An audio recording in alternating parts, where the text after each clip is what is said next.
नमस्कार, उत्तराखंड की खबरों में आपका स्वागत है। मैं हूं आपके साथ आकाश।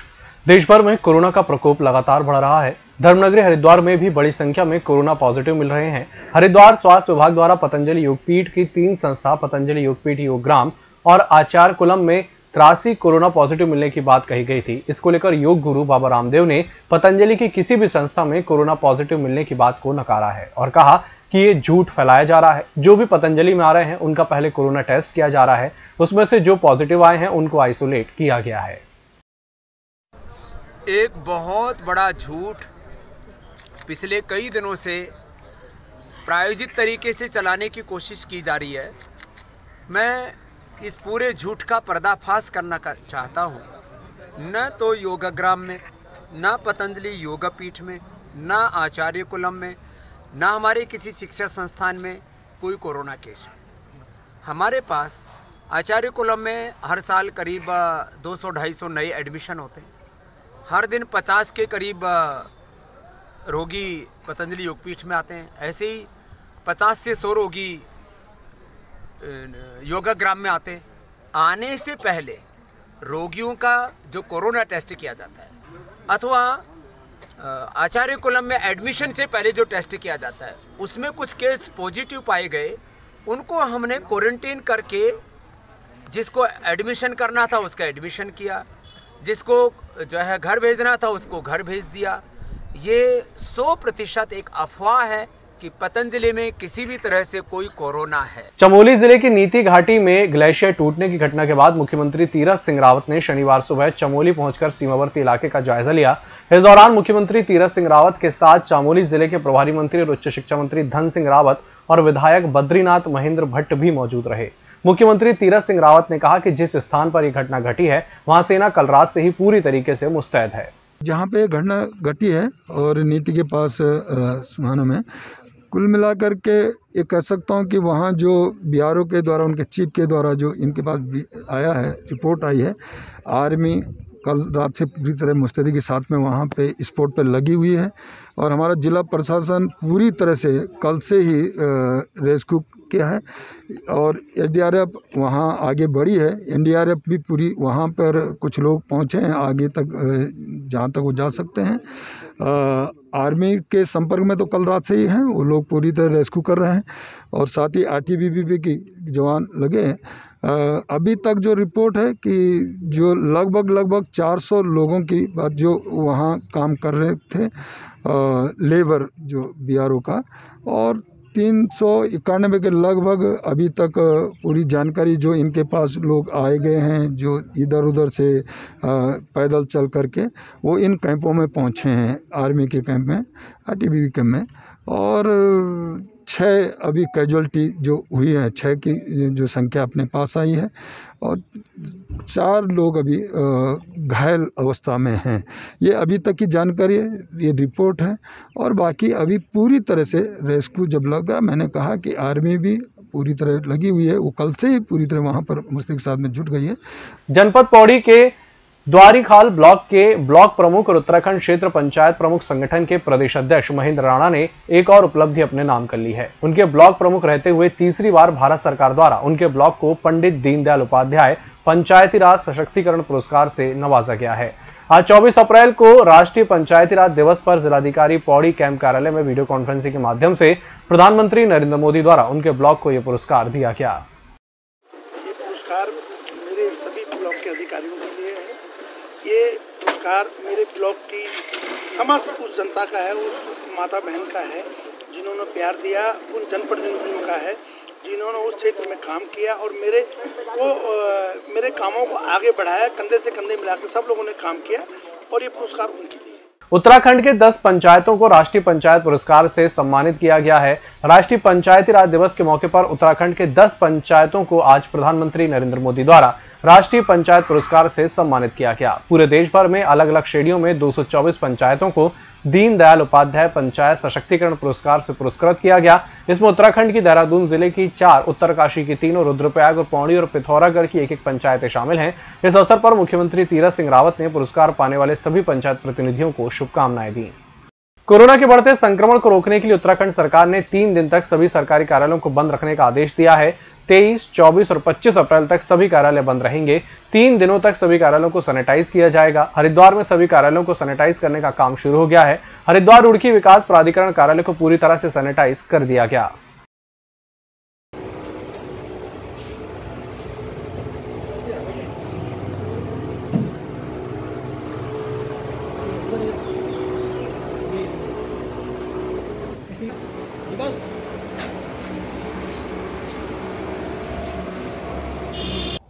आप जानते ही हैं कि कोविड की जो बढ़ती रफ्तार को देखते हुए राज्य सरकार ने फैसला लिया है कि 23, 24 और 25 तारीख को राज्य सरकार के जो कार्यालय हैं जहां मतलब आवश्यक सेवाओं को छोड़ते हुए वहां पे सैनिटाइजेशन का कार्य जो है किया जाना है। उसी क्रम में आप देख रहे हैं HRDA में जो है ये सैनिटाइजेशन का काम चल रहा है और गवर्नमेंट चाहती है कि हमारे जितने भी कर्मचारी हैं या राज्य के जितने भी बाशिंदे हैं वो सब सुरक्षित रहें और इसीलिए ये सब किया जा रहा है। जहां पूरे देश में इस समय कोरोना वायरस ने एक बार फिर से अपने प्रकोप से कहर बरपा दिया है, वहीं उत्तराखंड में भी कोरोना के बढ़ते संक्रमण और लगातार बढ़ते कोरोना के मरीजों के चलते ऑक्सीजन की कमी से यह खतरा और ज्यादा जानलेवा बना हुआ है, जिसको देखते हुए विधानसभा अध्यक्ष प्रेमचंद अग्रवाल ने IDPL फैक्ट्री में 15 वर्षों से बंद पड़े ऑक्सीजन प्लांट का निरीक्षण किया।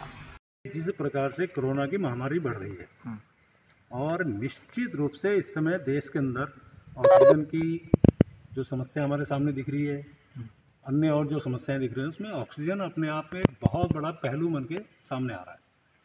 और मेरे इस विधानसभा क्षेत्र का एक बहुत बड़ा जो IDPL है उसके अंदर मैं खड़ा हूँ। यहाँ इस ऑक्सीजन प्लांट में खड़ा हूँ। कभी यहाँ 15 साल पहले ऑक्सीजन बनती थी और आज मैं इसको देखने इसलिए आया कि क्या हम इसको चला सकते हैं। ऑक्सीजन जिस प्रकार से हाहाकार ऑक्सीजन के लोग कर रहे हैं या होने की स्थिति लग रही है, तो यहाँ हमारे जो GM मिस्टर अग्रहरी हैं इनसे मैं चर्चा कर रहा था कि क्या हम इस प्लांट को चला सकते हैं। तो इनके द्वारा जो बताया गया कि ये पुरानी मशीनरी है, मैकेनिक इनके पास नहीं है और 15 साल पहले चली थी, यानी कि उसके बाद नहीं चली। तो हमारा ये मानना है कि अभी वो स्थिति, इसको स्टार्ट करने के लिए भी हमें सोचना पड़ेगा।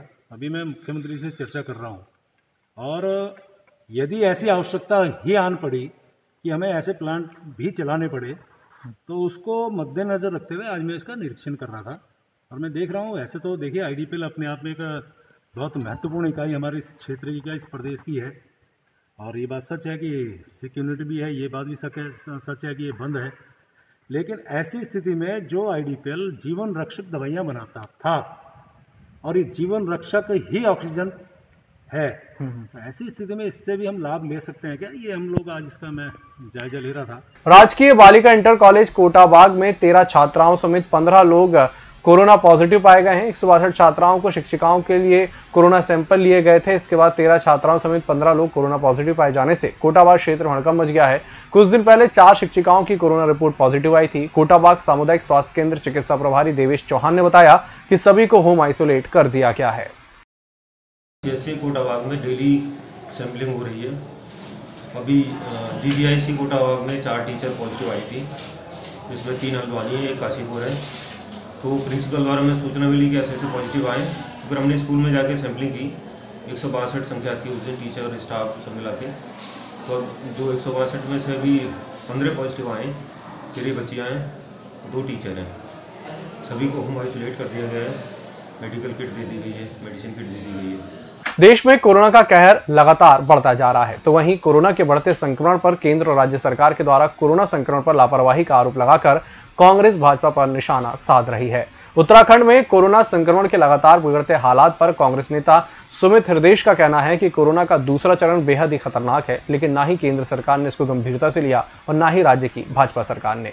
उन्होंने कहा कि केंद्र के द्वारा कोरोना संक्रमण को रोकने के लिए कोई भी तैयारी नहीं की, बल्कि केंद्र का सारा ध्यान पश्चिम बंगाल चुनाव में दिखाई दिया। अगर केंद्र सरकार वाकई में कोरोना को लेकर गंभीर होती तो आज देश में हालात इतने नहीं बिगड़ते।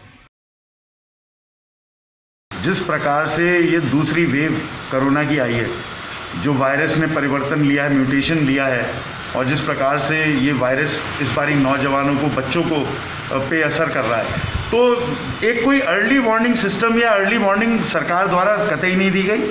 सरकार केवल चुनाव लड़ने और लड़ाने में व्यस्त रही आप बंगाल में रैलियाँ, बड़ी बड़ी रैलियाँ देख के प्रधानमंत्री जी वाहवाही कर रहे थे कि इतनी बड़ी रैली उन्होंने जीवन में नहीं देखी। और जिस दिन वो ये बात कह रहे थे उसी दिन भारत में 2 लाख से ज़्यादा केस प्रतिदिन आने लग गए थे। अब 3 लाख पार हो चुके हैं और स्थिति बहुत ही डरावनी हो चुकी है। अस्पतालों में ऑक्सीजन की कमी हो रही है। रेमडेसिविर जो एक जो लाइफ सेविंग एक ड्रग है, जो जान बचा सकता है, वो ड्रग की बहुत शॉर्टेज है।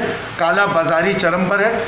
ऑक्सीजन के कॉन्सेंट्रेटर से लेके रेमडेसिविर इंजेक्शन से लेके अन्य जो महत्वपूर्ण दवाइयाँ हैं वो 500-600 गुना ज़्यादा दाम में मार्केट में मिल रही है। अगर कोई गरीब आदमी इंजेक्शन लगवाना चाहे तो 2-2.5 लाख रुपए का उसे इंतजाम कराना पड़ेगा। आप खुद बताइए कहाँ से लाएंगे लोग 2-2.5 लाख रुपए इलाज के लिए।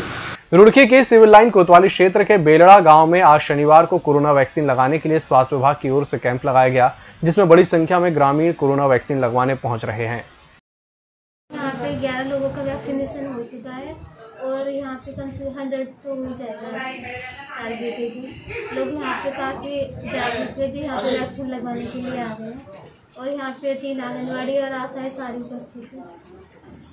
सर ये हमारा टाइम मॉर्निंग 9 बजे से शाम को 5 बजे तक चलेगा और 5 बजे के बाद अगर कोई लाभार्थी लगवाने का इच्छुक है तो हम उसके बाद में लगाएंगे।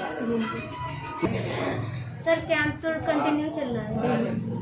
सर साइट चेंज कर देते हैं, जैसे आज यहाँ पे पंचायत घर में, कल आंगनवाड़ी सेंटर पे हो सकता है या फिर सब सेंटर पे हो सकता है। यहाँ बेलडा में PSC है, फिर वहाँ पे भी होता रहता है। रुड़की में आम आदमी पार्टी ने आज एक प्रेस वार्ता कर सभी लोगों को कोविड प्रोटोकॉल का पालन करने की हिदायत दी। साथ ही उन्होंने बिना किसी कारण जनता से अपील कर घर से बाहर न निकलने को कहा। उन्होंने बताया कि सिविल अस्पताल के CM S संजय कंसल को भी उनके द्वारा हाल ही में दिए गए बयान पर आड़े हाथों लेते हुए कहा कि रुड़की अस्पताल में पिछले 1.5 साल से धूल फांकते वेंटिलेटर के बयान पर उनका जवाब बहुत ही शर्मनाक है।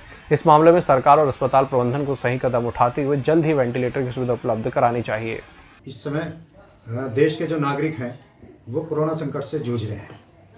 इस समय जो चिकित्सा व्यवस्था है उस पर तरह तरह से सवाल उठाए जा रहे हैं और मैं आम आदमी पार्टी की तरफ से ये स्पष्ट करना चाहता हूँ कि इस समय का जो कोरोना का संकट है, सबसे पहले मेरा सभी नागरिकों से निवेदन है कि जो सरकार की गाइडलाइंस हैं कोरोना काल की, उनका सबका पालन करें, सोशल डिस्टेंस बनाए रखें, प्रॉपर मास्क यूज़ करें और जब यदि बहुत ही आवश्यक हो तो आप घर से निकलें अपने काम के लिए, अन्यथा जो अनावश्यक रूप से घर से बाहर निकलने से भी बचें।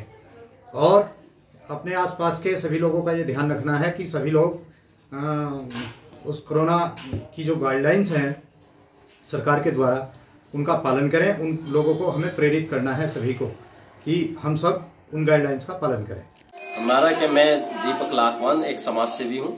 मेरा सिर्फ इतनी सी गुजारिश है सरकार से और IMA से, सभी से ये गुजारिश है और जितने भी यहाँ डॉक्टर्स हैं कि आप कोरोना के लिए जो कोविड वार्ड बना रखे हैं आपने प्राइवेट हॉस्पिटल्स में, उनकी रेट लिस्ट बाहर हॉस्पिटल के बाहर लगाएं ताकि पहले से पहले लोगों को पता रहे कि आप क्या चार्ज ले रहे हैं। क्योंकि अंदर आते हैं किसी और बीमारी का इलाज कराने के लिए, कुछ लोग उसको जो कोविड वार्ड में धकेल देते हैं, जिससे आदमी इलाज किसी और चीज का पाना चाहता है और इलाज उसका किसी और चीज का चल जाता है। तो वो नहीं होना चाहिए, बल्कि लोगों को डर से बाहर निकालने के लिए हमें उनकी मदद करनी चाहिए। कोरोना के लिए आप ठीक है घर में रहें, ये अगर इतनी घातक बीमारी होती तो बहुत सारे लोग अपने आप ही सही हो रहे हैं।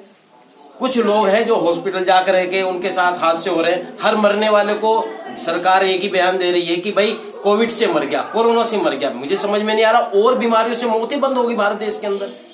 तो इसलिए ऐसा बहका माहौल पैदा ना करें कि किसी को कोरोना हो गया वो डर के मारे ही मर रहा है, ऐसा नहीं होना चाहिए। भाजपा प्रदेश अध्यक्ष मदन कौशिक ने भाजपा मुख्यालय में बनाए गए कोविड कंट्रोल रूम का निरीक्षण कर व्यवस्थाओं का जायजा लिया। प्रदेश अध्यक्ष ने कंट्रोल रूम से देहरादून के कई सरकारी और निजी अस्पताल के संचालकों से दूरभाष पर वार्ता कर सहयोग की अपेक्षा की और कंट्रोल रूम संचालन टीम के साथ समन्वय बनाने का आग्रह किया। प्रदेश कार्यालय में जो कंट्रोल रूम है, मैंने उसका पूरा अवलोकन किया है, देखा है और मैं अपने 5 कार्यकर्ता जो लगे पड़े हैं और 5 बहुत ही मेहनत के साथ काम कर रहे हैं और जो मुझे बताया गया कि प्रत्येक दिन की जो क्वारी जब सैकड़ों की संख्या में आ रही है उसमें से मैक्सिमम का समाधान हो जा रहा है। और कुछ लोगों के लिए जो एक मैंने देखा है कि पूरी तरीके से उनकी लाइफ की जो स्थिति थी उसमें उन्होंने बीजेपी को और कार्यकर्ताओं को धन्यवाद दिया है। इसी प्रकार का कंट्रोल रूम यहाँ से इसी कंट्रोल रूम से पूरे जिलों में कंट्रोल किया जा रहा है, जो जिला स्तर का है। ये कोई विधायक करना चाहे तो वो भी कर सकता है। तो इस प्रकार से जो हमारे कंट्रोल रूम है, जिसमें हमारे सुयाल जी हैं, चौपाल जी हैं, हमारे यहाँ कार्यालय के प्रभारी हैं, जितेंद्र जी हैं, सारे लोग काम कर रहे हैं। तो एक ठीक प्रकार से व्यवस्थित काम कर रहे हैं और मैं समझता हूँ कि आम लोगों को, जनता को इसका बड़ा फायदा पहुंचेगा। आज दोपहर दिन दहाड़े कृष्णानगर में 3 बदमाशों ने घर में घुसकर एक युवती की गला रेत कर घायल कर दिया।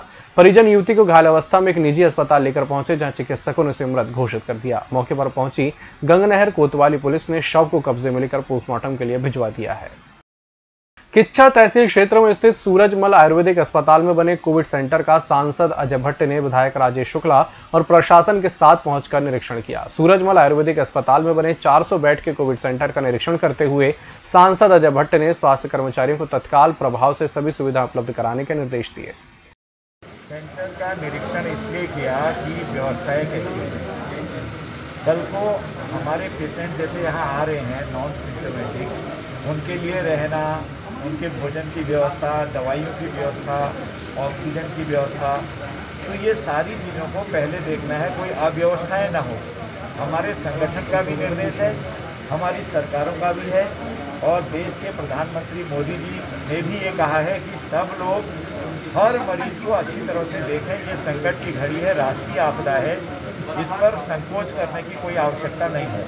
इस बुलेटिन में फिलहाल इतना ही। इसी के साथ मुझे दीजिए इजाजत। नमस्कार।